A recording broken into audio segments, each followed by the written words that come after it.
ঢাকা শহরের যা অবস্থা, খাবার খাইতে কষ্ট, তো বাধ্য হয়ে গ্রামে চলে আসতেছি। কাউন্ডিলাস বাস দিয়ে আমরা চলে আসলাম ললিপপ খাইতে খাইতে গ্রামে এসে সেই মজা করলাম, সেটা শেয়ার করবো আপনাদের সাথে। আসসালামু আলাইকুম গাইজ, সবাই কেমন আছেন? আশা করি সবাই ভালো আছেন, কিন্তু ঢাকা শহরে যারা আছেন মনে হয় না ভালো আছেন, কারণ আমি নিজেই ভালো নেই, আমার মনও ভালো নেই। ঢাকার যা অবস্থা, থাকতে থাকতে আমি অসুস্থ হয়ে পড়তেছি, তাই ডিসিশন নিলাম যে গ্রামেই চলে যাই। খুব দূরের জার্নি আমরা এখন পার করব। সকালে নাস্তা খেয়ে বের হয়েছিলাম, আর একবার সন্ধ্যায় গিয়ে পৌঁছাবো। আমরা সারা পথ ঘুমিয়ে চলে আসলাম। আসার পরে ভাবলাম যে গ্রামে যেহেতু যাচ্ছি কিছু নিয়ে যাই, তো এখানে মিষ্টির দোকান পাইলাম সামনে, তো চয়েস করতেছিলাম আসলে কোন মিষ্টিটা নিব। তো দোকানদার মামাকে বলছিলাম যে এখানে কোন মিষ্টিটা ভালো হবে, তো উনি বলতেছে সবগুলা মিষ্টি ভালো, আপনি যেটা নেবেন চয়েস করেন। তো এখানে দেখি 3টা কালার আছে, তো আমি 3টাই নিয়ে নিলাম। তো দোকানদার মামা বলতেছে কয় কেজি দিব, তো আমি নিলাম 6-7 কেজি, কারণ আমার নতুন হাজবেন্ডকে নিয়ে বাড়িতে যাচ্ছি, বাপের বাড়িতে। আমরা বিয়ে করার পরে বাপের বাড়িতে যাই নাই, তো এখন নতুন যাব, তো মিষ্টি তো অবশ্যই নিতেই হবে, কম নিলে তো হবে না। তো 7 কেজি হয় কিনা জানি না, আরো নিতে হবে, হয়তো বাবাকে পাঠাবো বাজারে যদি লাগে। তো শুধু মিষ্টি নিলে তো হবে না, সাথে অন্য কিছু ফল ফ্রুট নিতে হবে। তো ওনাকে বললাম যে মামা আপনি প্যাকেট করেন, আমরা আসতেছি। আমি সরাসরি ফলের দোকানে চলে গেলাম। তো ক্যামেরার সামনে এসে দেখি আমার চুল টুল ঠিক আছে কিনা, কারণ আমি অনেকটা জার্নি করার ফলে সব এলোমেলো হয়ে গেছে চুল। তো দেখি যে না, এখানের ফলগুলো তেমন একটা ভালো লাগতেছে না, তো ভাবলাম যে কয়েকটা দোকান চেঞ্জ করে দেখি কোন দোকানে ভালো পাওয়া যায় কিনা।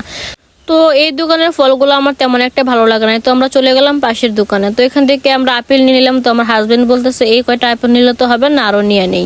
তো আমি দাঁড়া শুধু বাকি ফলগুলো দেখতেছিলাম আসলে কোন ফলটা নিব। তো আমার সামনে ছিল আঙ্গুর, তবে আঙ্গুর আমার অনেক পছন্দ, তবে আমি কিছু আঙ্গুর নিয়ে নিলাম, গাড়িতে বসে বসে খাবো। আর আপেলগুলো দেখতেছিলাম, ফলগুলো অনেকটাই টাটকা ছিল, মনে হইতেছিল যে মাত্র গাছ থেকে পারছে, কারণ এগুলো হচ্ছে পাহাড়ি ফল, এতটা টাটকা। কমলাগুলো দেখে মনে হচ্ছিল যে আমার দিকে তাকিয়ে আছে, তাই আমি কমলাও নিয়ে নিলাম। আমি বাকি ফল না দেখে শুধু এই আঙ্গুরগুলো দেখতেছিলাম। দেখেন কতটা সুন্দর লাগতেছে আঙ্গুরগুলো, মনে হচ্ছিল যে মাত্র ফ্রিজ থেকে আনছে, ঠান্ডা মনে হইতেছিল কেন জানি আমার কাছে। তো আমি এখান থেকে অনেকগুলো আঙ্গুরও নিয়ে নিয়েছিলাম। তো যাই হোক, এখান থেকে ফল ফ্রুট নেওয়া যাওয়ার পরে আমরা চলে যাব মুদির দোকানে। তো এখান থেকে আমরা কিছু বিস্কিট, চানাচুর, চিপস বা ঠান্ডা এগুলা নিয়ে নিব। তো এখানে যা বৃষ্টি হইতেছিল, আমার দাঁড়ায় থাকা সম্ভব হইতেছিল না, কিন্তু ক্যামেরার এতটা দেখা যাইতেছিল না, কিন্তু এখানে ফোটা ফোটা বৃষ্টি হইতেছিল, তাই আমি বাহিরে ফোটা ফোটা বৃষ্টি পড়তেছিল, ছাতা ছাড়া ভিজে যাইতেছিলাম, তাই একটা সিএনজি নিলাম। তো সিএনজিতে এসে আমরা 2 বোন বসলাম, আর ও জিজ্ঞেস করতেছিল যে আর কিছু নিবে কিনা। তো আমি ভাবলাম যে না, আর কিছু লাগবে না, জানিসও চলে আসো।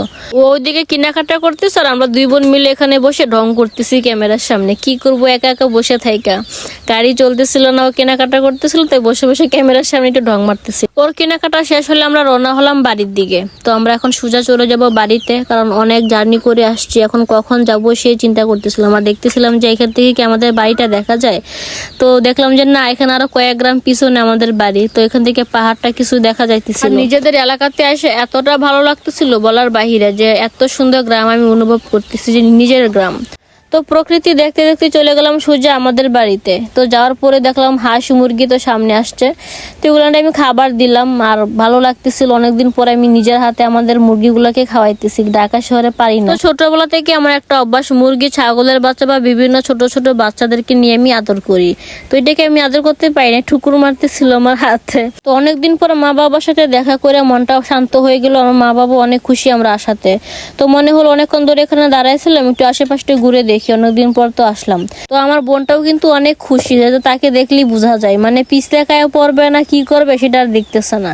তো আমি এখানে এসে দেখতেছিলাম আমাদের ডালিম গাছ, নারিকেল গাছ, আশেপাশে যত গাছ ছিল সবগুলো দেখতেছিলাম আসলে কি খাওয়া যায়। তো ডাব গাছের উপর আমার নজর গেছে, আমি খাবো কখন, কিন্তু পারবো কিভাবে।